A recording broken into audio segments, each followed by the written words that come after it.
ವಿಧಾನಸಭೆಯಲ್ಲಿ ದ್ವೇಷ ಭಾಷಣ ತಡೆ ವಿಧೇಯಕ ಅಂಗೀಕಾರ. ಧ್ವನಿ ಮತದ ಮೂಲಕ ವಿಧೇಯಕವನ್ನ ಅಂಗೀಕಾರ ಮಾಡಲಾಯಿತು. ದ್ವೇಷ ಭಾಷಣ ತಡೆ ವಿಧೇಯಕ ಅಂಗೀಕಾರಗೊಂಡಿದೆ. ಚರ್ಚೆ ಮಾಡದೆ ವಿಧೇಯಕ ಅಂಗೀಕರಿಸಿದ್ದಕ್ಕೆ ವಿಪಕ್ಷಗಳು ಆಕ್ರೋಶವನ್ನ ವ್ಯಕ್ತಪಡಿಸಿವೆ. ವಿಧೇಯಕದ ಪ್ರತಿ ಹರಿದು ಬಿಜೆಪಿ ನಾಯಕರು ಆಕ್ರೋಶವನ್ನ ವ್ಯಕ್ತಪಡಿಸಿದರು. ಚರ್ಚೆಯನ್ನ ನಡೆಸದೇನೆ ವಿಧೇಯಕ ಅಂಗೀಕಾರ ಆಯಿತು. ವಿರೋಧ ಪಕ್ಷಗಳನ್ನ ಮಟ್ಟ ಹಾಕೋದಿಕ್ಕೆ ಈ ಕಾನೂನು ಅನ್ನೋದು ಪ್ರತಿಪಕ್ಷಗಳ ಆಕ್ಷೇಪ. ವಿಧೇಯಕ ಮರುಪರಿಶೀಲನೆ ಆಗಬೇಕು ಅಂತ ವಿಪಕ್ಷಗಳು ಒತ್ತಾಯವನ್ನ ಮಾಡಿವೆ. ಮಾನ್ಯ ಸಚಿವರು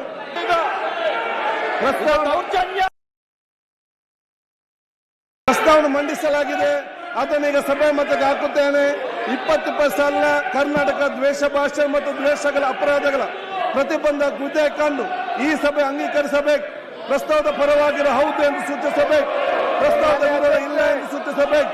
ಪ್ರಸ್ತಾವ ಹೌದಿನ ಪರವಾಗಿದೆ ಎಂದು ಭಾವಿಸುತ್ತೇನೆ. ಪ್ರಸ್ತಾವ ಹೌದಿನ ಪರವಾಗಿದೆ, ಪ್ರಸ್ತಾವ ಅಂಗೀಕರಿಸಲ್ಪಟ್ಟಿದೆ ಮತ್ತು ವಿಧೇಯಕ ಅನುಮೋದನೆ ದೊರಕಿದೆ.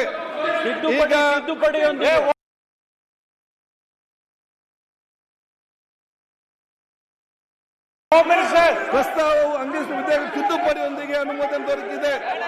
ಈಗ ಸಮಯ 2 ಗಂಟೆ ಆಗಿದೆ. ಸದನವನ್ನು 3 ಗಂಟೆ 2025ನೇ ಸಾಲಿನ ಕರ್ನಾಟಕ ದ್ವೇಷ ಭಾಷಣ ಮತ್ತು ದ್ವೇಷ ಅಪರಾಧಗಳ ಪ್ರತಿಬಂಧಕ ವಿಧೇಯಕವನ್ನು ಪರ್ಯಾಲೋಚಿಸಬೇಕೆಂದು ಕೋರುತ್ತೇನೆ ಮಾನ್ಯ ಅಧ್ಯಕ್ಷ. ಇವತ್ತು ಯಾರೋ ಒಂದು ಸಮುದಾಯದ ಬಗ್ಗೆ ಭಾಷಣ ಮಾಡ್ತಾರೆ, ಎಲ್ಲೋ ಒಂದು ರಾಜಕೀಯದ ಸಭೆ ಇರ್ಬೋದು ಅಥವಾ ಸಾಮಾಜಿಕವಾದಂಥ ಸಭೆ ಇರ್ಬೋದು. If that speech creates a hatred of another community, another individual, is that what we want in a modern society? ಅದು ಬೇಕಾ ನಮಗೆ? ಅದನ್ನು ಮುಂದುವರಿಸಬೇಕಾ? ನಾವು ಇಷ್ಟೆಲ್ಲ ಕಾನೂನುಗಳಿದೆ, ಇವೆಲ್ಲವನ್ನು ನಾವು ಈ ಬಿಲ್ನಲ್ಲಿ ಇನ್ಕ್ಲೂಡ್ ಮಾಡಿದ್ದೇವೆ. ಈ ಪ್ರೆಜುಡಿಸ್ ಇಂಟ್ರೆಸ್ಟ್ ಏನಿದೆ ಅದನ್ನೆಲ್ಲವನ್ನು ಕೂಡ ಇವತ್ತು ನಾವು ಈ ಬಿಲ್ನಲ್ಲಿ ತಂದಿದ್ದೇವೆ.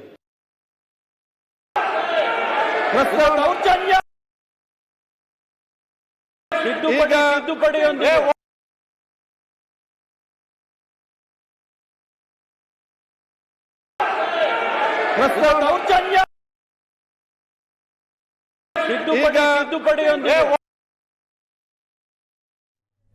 ಧ್ವನಿ ಮತದ ಮೂಲಕ ದ್ವೇಷ ಭಾಷಣದ ವಿಧೇಯಕವನ್ನ ಅಂಗೀಕರಿಸಲಾಯಿತು. ಇದಕ್ಕೆ ಬಿಜೆಪಿ ನಾಯಕರು ತೀವ್ರ ಆಕ್ರೋಶವನ್ನ ವ್ಯಕ್ತಪಡಿಸಿದ್ರು. ಪ್ರತಿಪಕ್ಷ ನಾಯಕ ಆರ್ ಅಶೋಕ್ ವಿಧೇಯಕದ ಪ್ರತಿಯನ್ನ ಹರಿದು ಹಾಕಿದಂತಹ ಸಂದರ್ಭದ ದೃಶ್ಯವನ್ನ ನೀವು ನೋಡ್ತಾ ಇದ್ದೀರಿ.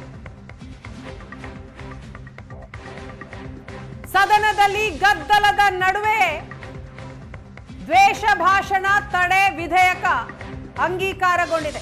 ಯಾವುದೇ ಚರ್ಚೆ ಇಲ್ಲದೆ ಧ್ವನಿ ಮತದ ಮೂಲಕ ದ್ವೇಷ ಭಾಷಣ ತಡೆ ವಿಧೇಯಕವನ್ನ ಅಂಗೀಕರಿಸಲಾಯಿತು. ವಿಧೇಯಕ ಅಂಗೀಕರಿಸಿದ್ದಕ್ಕೆ ವಿಪಕ್ಷಗಳು ತೀವ್ರ ಆಕ್ರೋಶವನ್ನ ವ್ಯಕ್ತಪಡಿಸಿದ್ರು.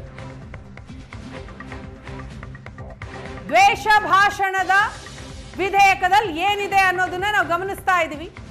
ದ್ವೇಷ ಅಪರಾಧಗಳು ಮತ್ತು ದ್ವೇಷ ತಡೆ ವಿಧೇಯಕ 2025 ಹೆಸರಿನ ಬಿಲ್ ಇದು.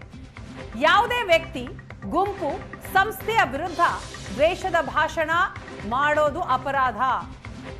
ಧರ್ಮ, ಜಾತಿ, ಸಮುದಾಯದ ವಿರುದ್ಧ ದ್ವೇಷ ಭಾಷಣ ಮಾಡೋದು ಅಪರಾಧ. ಲಿಂಗ, ಜನ್ಮಸ್ಥಳ, ಭಾಷೆ, ಬುಡಕಟ್ಟು ವಿರುದ್ಧ ದ್ವೇಷ ಭಾಷಣ ಅಪರಾಧ.